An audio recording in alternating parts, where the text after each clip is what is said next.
السلام علیکم میرے پیارے ویورز، امید کرتا ہوں کہ آپ سب ٹھیک ہوں گے۔ اور آج کی میری سٹوری ہے بے خوف عشق۔ یہ سٹوری بہت ہی زبردست ہونے والی ہے۔ اگر آپ میری ویڈیو دیکھ رہے ہیں تو آپ کی محبت کا شکریہ۔ پلیز میرے چینل کو سبسکرائب، میری ویڈیو کو لائک کر دیجئے گا۔ آئیے چلتے ہیں سٹوری کی طرف۔ اس دن میرا کزن احسان ہمارے گھر آیا ہوا تھا۔ ہم صحن میں بیٹھے باتیں کر رہے تھے کہ اچانک ہمارے سامنے والے گھر سے ایک لڑکی پانی بھرنے آ گئی۔ کیونکہ ان کے گھر میں پانی کی قلت تھی، وہ پانی بھر کر چلی گئی۔ میں نے نوٹ کیا کہ احسان اسے غور سے دیکھ رہا تھا۔ میں نے اس کا کندھا ہلایا، احسان وہ چلی گئی ہے، اب کس کو دیکھ رہے ہو؟ تب وہ چونکا، باجی یہ کون تھی؟ کیا نام ہے اس کا؟ ہماری پڑوسن ہے حسینہ، میں نے شرارتاً کہا۔ حسینہ؟ کیا واقعی کسی نے صحیح نام رکھا ہے؟ احسان سچ سمجھا تو میں ہنس پڑی اور بولی اس کا نام صوبیہ ہے، خیر بات آ گئی ہو۔ اسی دن احسان نے ڈیک پر گانا لگایا۔ گانا بہت اچھا تھا لیکن ڈیک کی آواز ذرا اونچی تھی، باہر تک جا رہی تھی۔ اتنے میں صوبیہ دوبارہ آ گئی، جیسے اسے بلایا گیا ہو، اور آتے ہی مجھ سے پوچھا، باجی یہ گانا کس نے لگایا ہے؟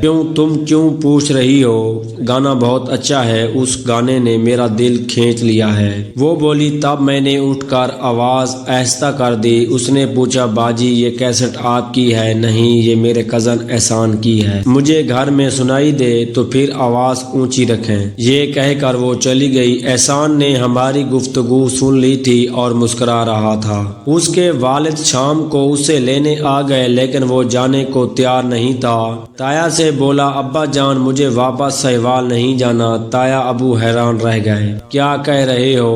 وہاں اچھا کام سیکھ رہے ہو، یہاں رہ کر کیا کرو گے؟ میں یہاں کام سیکھوں گا، یہ بڑا شہر ہے۔ اس وقت میرے شوہر بھی وہاں موجود تھے۔ کہنے لگے، تایا جی اگر احسان سہیوال جانا نہیں چاہتا تو اس کو یہیں رہنے دیجئے، میں اسے اپنی نگرانی میں کام سیکھنے پر لگا دوں گا۔ بیٹا عمر یہ وہاں جس شخص سے کام سیکھ رہا ہے وہ بھی بہت اچھا کاریگر ہے، یہاں رہ کر کیا کرے گا؟ تب میں بول پڑی، تایا جی یہ یہاں بہت خوش ہے، رہنے دیجئے نا۔ وہ بولے، چلو ٹھیک ہے، اس کی یہی مرضی ہے تو یہی صحیح، لیکن تم دونوں اس پر نظر رکھنا، یہ وقت ضائع نہ کرے۔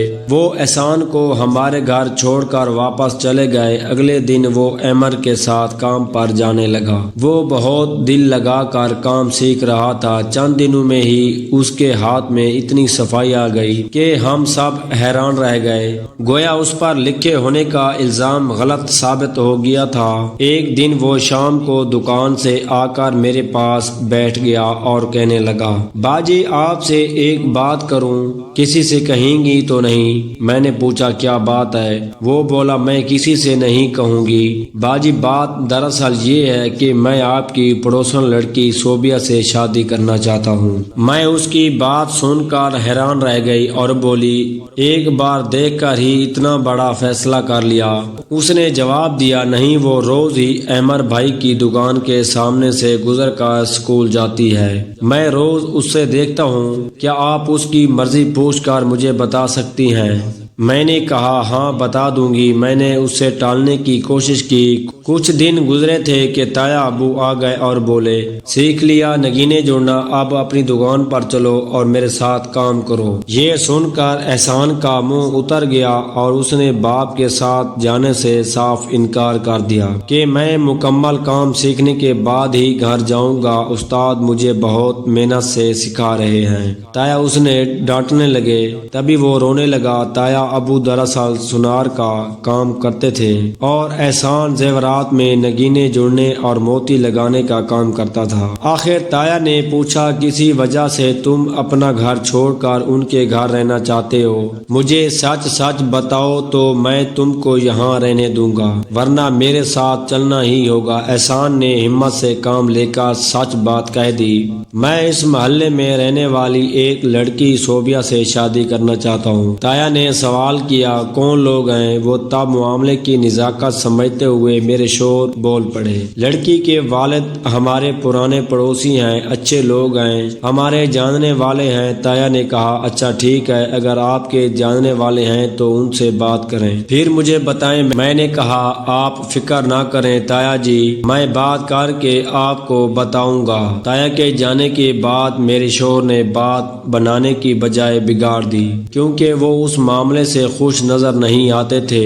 انہوں نے کچھ اس طرح بات کی کہ صوبیہ کے بھائیوں کے کان کھڑے ہو گئے۔ انہوں نے نہ صرف بہن کو مارا بلکہ اس کا گھر سے نکلنا بھی بند کر دیا۔ احسان نے اس لیے بات بگاڑ دی تھی کہ وہ چاہتا تھا کہ احسان باز آ جائے ورنہ وہ ہاتھ سے نکل جائے گا۔ احسان نے لگن سے کام سیکھ لیا تھا اور ان کی دکان پر محنت سے کام کر رہا تھا۔ وہ اس کے ہنر سے فائدہ اٹھانا چاہتے تھے اور اس کو اپنی بہن سے بیاہنے کی پلاننگ کر رہے تھے، اس لیے نہیں چاہتے تھے کہ اس کا رشتہ کہیں اور ہو جائے۔ صورتحال بھانپ کر احسان نے جرأت کی اور خود صوبیہ سے جا کر بات کی اور کہا کہ تم ہمت کرو تو ہم کورٹ میں شادی کر لیتے ہیں۔ مجھے اس بات کا علم نہ ہوا ورنہ میں ان کو روکتی۔ ایک دن دونوں اکٹھے گھر سے نکل گئے۔ پوچھا جب احمد رات کو دکان بند کر کے گھر لوٹے تو پوچھا احسان کہاں ہے؟ آپ کے ساتھ دکان پر گیا تھا، وہاں سے تو شام کو نکل گیا تھا، کہہ رہا تھا کہ اس کی طبیعت ٹھیک نہیں، گھر جا رہا ہے، وہ کہیں غلط راستے پر تو نہیں چلا گیا؟ اتنی رات گئے کسی لڑکی سے تو ملنے نہیں گیا؟ تبھی انہوں نے مڑ کر صوبیہ کے گھر کی طرف دیکھا، ان کی سیڑھیوں کا دروازہ کھلا ہوا تھا۔ ان کو شک ہوا، وہ اسی وقت صوبیہ کے گھر کی طرف گئے اور ان کا دروازہ کھٹکھٹایا۔ اس کا بھائی باہر نکلا تو احمد نے پوچھا کیا وہ گھر میں موجود ہے؟ اس نے کمرے میں جا کر دیکھا وہ وہاں موجود نہیں تھی۔ سارے گھر میں تلاش کر لیا مگر وہ گھر میں ہوتی تو ملتی، وہ احسان کے ساتھ نکل چکی تھی۔ اگر یہ سٹوری آپ کو اچھی لگی ہو تو میرے چینل کو سبسکرائب، میری ویڈیو کو لائک کر دیجیے گا۔ شکریہ۔